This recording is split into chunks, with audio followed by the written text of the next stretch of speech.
प्यारे बच्चों, आइए आज की इस वीडियो में हम आपके लिए लेकर आए हैं वास्तविक संख्या की सबसे अंतिम प्रश्नावली, सबसे आखिरी प्रश्नावली जो है आपकी है, सबसे लास्ट एक्सरसाइज जो है 1.4। तो इस प्रश्नावली पर बात करने से पहले हम बात करेंगे दशमलव प्रसार के शांत या अशांत होने की। तो शांत या अशांत कब होता है? दशमलव प्रसार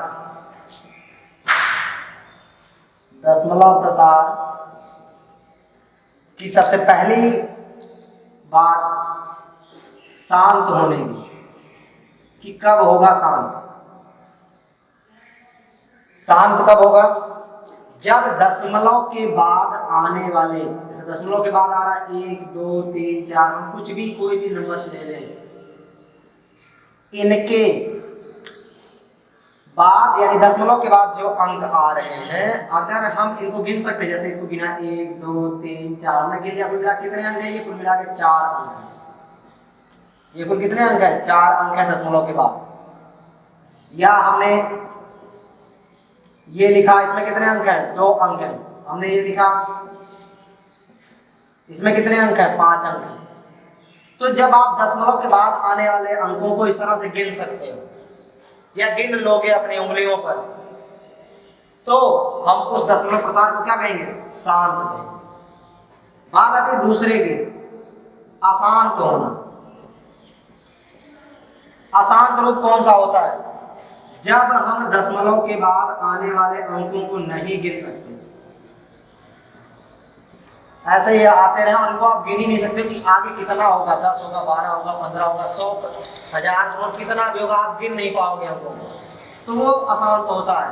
अशांत को कैसे प्रदर्शित करते हैं? अगर अंकों की पुनरावृत्ति होती है, अगर नहीं होती है तो हम ऐसे लिख देते हैं डैश डैश लगा के। लेकिन अगर अंकों की पुनरावृत्ति होती है तो हम जिस अंक की पुनरावृत्ति होती है उसके ऊपर एक लाइन खींच देते हैं और इस लाइन को पढ़ा जाता है बार। इसको हम क्या पढ़ते हैं? इसको पढ़ते हैं बार, या आप इसको पढ़ सकते हो बार। तो बार पढ़ते हैं। बार का मतलब होता है जिस भी अंक के ऊपर ये लगा होगा उस अंक की पुनरावृत्ति, यानी वो अंक बार बार लिखा जाएगा। यानी इसको ऐसे नहीं लिखेंगे, इसको लिखेंगे 1 2 5 1 2 5 5 5 5, ऐसे हम 5 5 5 5 लिखते चले जाएंगे। तो इस तरह से अंकों की पुनरावृत्ति होती है, तो ये भी अशांत होता है। तो ये अशांत का एक रूप है। अंकों की पुनरावृत्ति नहीं होगी तो डैश लगा के लिखेंगे, अंकों की पुनरावृत्ति होगी तो जिस अंक की होगी उसके ऊपर बार लगा देंगे, जितने अंकों की होगी उसके ऊपर बार लगा दिया जाएगा, या जितने अंकों के ऊपर बार लगा होगा उतने अंकों की पुनरावृत्ति होगी। जैसे इसके इस पर लगा दिया तो यहाँ 2 अंकों की होगी, यानी ऐसे लिखा जाएगा 1 2 1 2 1 2 1 2 ऐसे। फिर या ऐसे 1 2 5 में 2 5 में लगा दिया गया तो 0.1 2 5 2 5 2 5 ऐसे होगा। ठीक है, तो जितने अंकों पर लगा रहेगा उतने अंकों की पुनरावृत्ति होगी। यानी अगर ऐसे लगा दिया 1 2 3 लिखा हुआ तो यह होगा 0.1 2 3, फिर 1 2 3 1 2 3, ऐसे अंकों की पुनरावृत्ति होती रहेगी और ये अनंत तक होगी। तो इस तरह के जो प्रसार होते हैं वो अशांत कहलाते हैं। तो ये तब हम देख सकते हैं कि जब हमको दशमलव प्रसार दिया हो। अगर दशमलव प्रसार ना दिया हो तो कैसे देखेंगे? कोई भिन्न। अब बात करते हैं भिन्न की। तो भिन्न की बात हम कैसे करेंगे कि कोई भिन्न शांत या अशांत होगी? तो भिन्न में देखो होता है अंश और भिन्न में होता है हर। अगर हम हर का क्या करें? गुणनखंड करें। हर का हम अगर गुणनखंड करते हैं तो हर के गुणनखंड में, यदि हर के गुणनखंड में 2 और 5 आए, या 2 की घात और 5 की घात आती है, जैसे 2 गुणे 5 आ जाए, या 2 की घात 2 गुणे 5 आए, या 2 की घात 3 गुणे 5 आए, या 2 गुणे 5 की घात 2 आए, या 2 गुणे 5 की घात 3 आए, ऐसे कुछ भी आ जाए। यदि हर में केवल यही आते हैं, केवल एक वर्ड जोड़ दिया जाए, केवल यही आए, तो ये जो आपका प्रसार होगा, यानी उस जो भिन्न का मान होगा वो उसका जो दशमलव रूप होगा, उसका दशमलव रूप होगा वो कैसा होगा? वो शांत होगा, वो शांत होगा। लेकिन अगर इसके अतिरिक्त कुछ हुआ, इसके अतिरिक्त कुछ भी कोई भी अंक हुआ, यानी 2 5 के अलावा 3 हो गया, 2 5 के अलावा 3 आ गया, तो वो क्या होगा? अशांत होगा। 6 आ गया अशांत होगा, 7 आ गया अशांत होगा, इसके बाद का 9 आ गया तो अशांत होगा। तो कोई भी अंक आ जाए, इनके अलावा कोई भी अंक आ जाए, 1 आ जाए तो हो सकता है, नहीं हो सकता, क्योंकि 1 का गुणा करोगे तो वही होगा, कोई अंतर ही नहीं आने वाला। 1 को छोड़ के और कोई भी अंक आता है तो कैसा होगा, वो अशांत होगा 2 5 को छोड़ करके।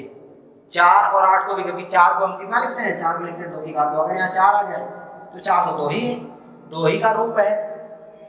तो इस तरह से 2 5 के रूपों के अलावा अगर कोई रूप आता है, कोई अंक आता है जिसे हम 2 5 के रूप में नहीं लिख सकते हैं, गुणा के गुणनखंड के रूप में आता है, तो वो कैसा होगा, वो हर का गुणनखंड अगर ऐसा मिले तो वो क्या होगा, वो भिन्न जो होगी वो अशांत होगी। वो भिन्न आपकी कैसे होगी, अशांत। तो ये इस तरह से आपकी अगली प्रश्नावली में सेम यही है। तो आइए देखते हैं अपनी प्रश्नावली के प्रश्नों को। तो बात करते हैं हम प्रश्न नंबर 1। प्रश्न नंबर 1 की बात की जाए, प्रश्न नंबर 1 क्या आपका देखते हैं, बिना लंबी विभाजन प्रक्रिया के, बिना लंबी विभाजन प्रक्रिया के दर्शाइए या बतलाइए कि निम्नलिखित परिमेय संख्याओं का दशमलव प्रसार शांत होगा या अशांत आवर्ती है। आवर्ती का मतलब होता है एक के बाद दूसरा अंक आता रहे बार बार अपने अंक बदल के स्थान, अपने स्थान पर ही वो बार बार आते रहे। 1 2 1 2 1 2 ऐसे आपने लिखा तो ये आवर्ती हो गया, ये आपने लिखा, ये आपने लिख दिया तो ये आवर्ती है। ये कैसा है, ये है आवर्ती। लेकिन अगर आपने लिखा 1.2 3 4 5 7 9 1 4 7 6 2 3 4 5, तो ये सब कैसे, ये अनावर्ती। इसके बारे में हमने आपको पीछे या पिछली वीडियो में बताया है। अगर आपको ये समझना है तो आप पिछली वीडियोस को एक बार फिर से देखिए। आवर्ती और अनावर्ती या अनवसानी अनावर्ती के रूप क्या होते हैं दशमलव के। तो हम बात करें प्रश्नों की कि बिना हमें भाग लगाए याद करना। तो हमारा पहला प्रश्न है 13/2, 13 बटे हमारा है 31/25, 13/31/25। यहाँ देखो भाग नहीं लगाने, फिर भी चेक करना है इसको। तो हम लोग क्या करेंगे, पहले 31/25 का गुणनखंड कर लेंगे। तो 5 से किया 5 36, 5 दूनी 10, 5 बचे 25, यहाँ से करते हैं। तो देखो 5 एकम 5, 5 दूनी 10, 5 बचे 25, फिर 5 से किया जाए तो 25, फिर 5 से करें 5 और यहाँ जाएगा 1। 5 कितने बार, 1 2 3 4 5। तो इसको लिख सकते हैं 13 × 5 की घात 4, नहीं 5 है, सॉरी 5 है। आप देखो इसमें 2 नहीं है, आप तो कहते हैं सर 2 है, 2 होना चाहिए, तो 2 नहीं है, लेकिन हम यहाँ 2 को इंटर कर सकते हैं। 2 की घात 0, हम ये जानते हैं किसी संख्या की घात 0 होने पर उसका मान कितना होता है, 1 होता है।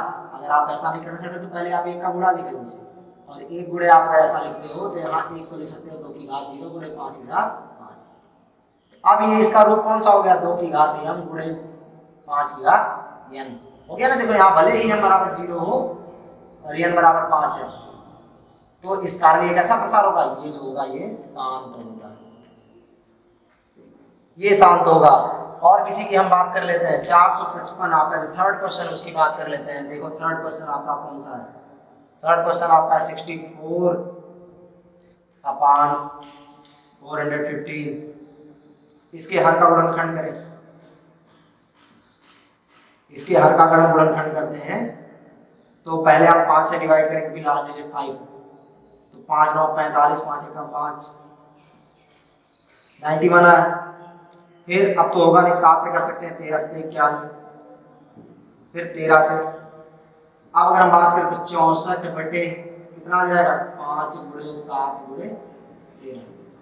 क्या इसमें 2 है, नहीं है, 2 तो है नहीं, उसकी संभावना भी नहीं कर सकते हैं, कर सकते हैं 2 की घात 0 लगा के। लेकिन आप देखो मैंने आपको बताया था कि 2 5 के अलावा कुछ नहीं होना चाहिए, इसके अतिरिक्त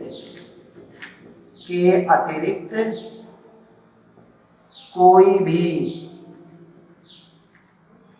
अंक ना हो। यहाँ क्या है, 7 और 13 है, जिसको 2 5 में बदल नहीं सकते, इसलिए कैसा होगा, ये अशांत होगा। तो ऐसे जितने प्रश्न आपको मिलेंगे, जैसे बहुत से हैं इसमें, हम सबको यहाँ पर लिख दे रहे हैं, आप उनको नोट कर लीजिए और बताओ, होमवर्क आप उसे हल करिएगा। चलिए हम देखते हैं सभी प्रश्नों को। पहले दूसरा है 17/8 जो आप सॉल्व करोगे। चौथा है 15/1600। पांचवा है 29/343। छठवां है 23/2 गुणे 5 ये ऑलरेडी आपको देखो दे रखा है। आप देख करके बता दोगे कि ये आंसर है, इसमें 2 और 5। फिर है अगला 129/2 5/7 और 7/5। ये आसान थे क्योंकि इसमें 2 5 के अलावा क्या है 7 है। फिर इसी तरीके से नेक्स्ट आपका 6/15। आप इसे सॉल्व कर लेंगे, पहले थोड़ा सा सरल करोगे तब उसके बाद आपकी समझ में आएगा। फिर अगले की बात करें हम तो 35/50। फिर इसके बाद की बात करें हम 77/210।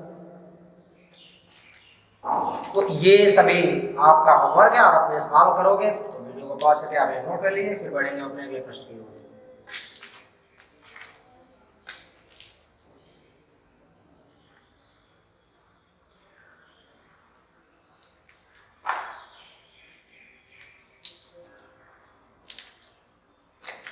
चलिए देखते हैं हम अपना अगला प्रश्न।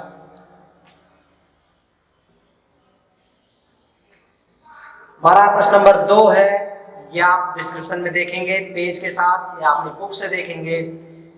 इसमें आपको कुछ नहीं करना। अभी जो आपको प्रश्न नंबर 1 बताया गया, इसमें जितने प्रश्न आपके यहाँ पर थे, नोट किए गए थे, लिखे गए थे बोर्ड्स पर, इन सभी के हरों से, इन सभी के हर जो है उनसे अंश में भाग लगानी है। भाग लगा करके उनका दशमलव रूप लिखना है। तो आप भाग लगा करके उन सभी का दशमलव रूप लिख लीजिएगा। और उसके साथ ही हम बात करेंगे तीसरे प्रश्न के फर्स्ट नंबर पर। देख के बताना है कि शांत है अशांत है। तो पहला देखो, पहला आपका 43.1 2 3 4 5 6 7 8 9। ये शांत है कि नहीं? गिन लो दशमलव बाद कितने अंक है? 9। 9 है तो क्या हो गया ये शांत हो गया। ओके, आप गिन सकते हो। सेकंड क्वेश्चन आपका 0.12 फिर 0.12 फिर 0.012 फिर 0.0012 एंड सो ऑन। ये कैसा है? ये अनावर्ती, या कह सकते हो आप इसको कौन सा रूप कहोगे? इसे आप कहोगे अनवसानी, अनावर्ती रूप।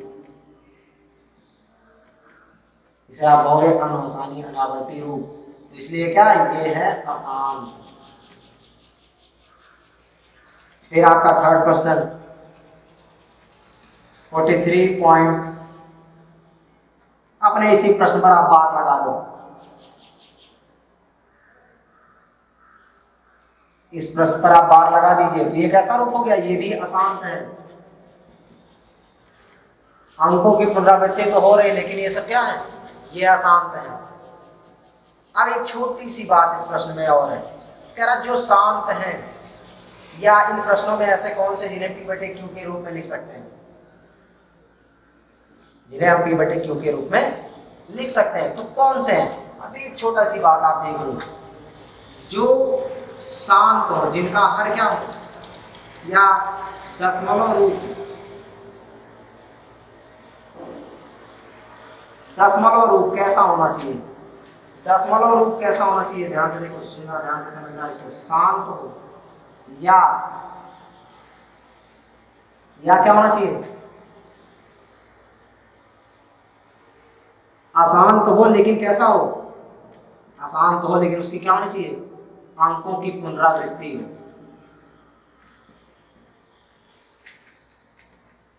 अंकों की पुनरावृत्ति हो। तो उन रूपों को, तो उन दशमलव रूपों को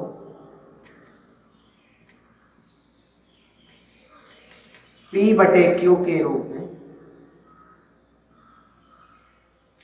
व्यक्त कर सकते हैं।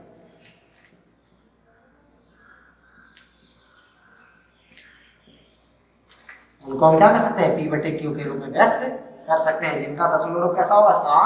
अशांत या अंकों की पुनरावृत्ति होगी अशांत होने पर। यदि अंकों की पुनरावृत्ति नहीं हो रही है तो नहीं बदल सकते। यदि अनमसानी अनावर्ती रूप है तो भी नहीं बदल सकते। कैसा होना चाहिए? अंकों की पुनरावृत्ति होनी चाहिए, तब हम उनको क्या करेंगे? उनको जो है दशमलव रूप यानी P/Q के रूप में बदल लेंगे। तो ये है इस पूरे चैप्टर का, इस पूरे अध्याय का सबसे लास्ट प्रश्न। आपका जो चैप्टर है आज ही खत्म होता है, वास्तविक संख्या। फिर हम आपसे मिलेंगे अगली वीडियो के साथ में, जो है अगले चैप्टर बहुपद के साथ, जिसका नाम है बहुपद। जो आपने पढ़ा है, जिसके गुणनखंड, जिसके मूलों की संख्या, जिसके मूलों की प्रकृति के बारे में, जिसके प्रकार के बारे में हम अगले अध्याय में आपको बेहतरीन और अच्छी तरीके से बताएंगे। तब तक के लिए फिर मिलते हैं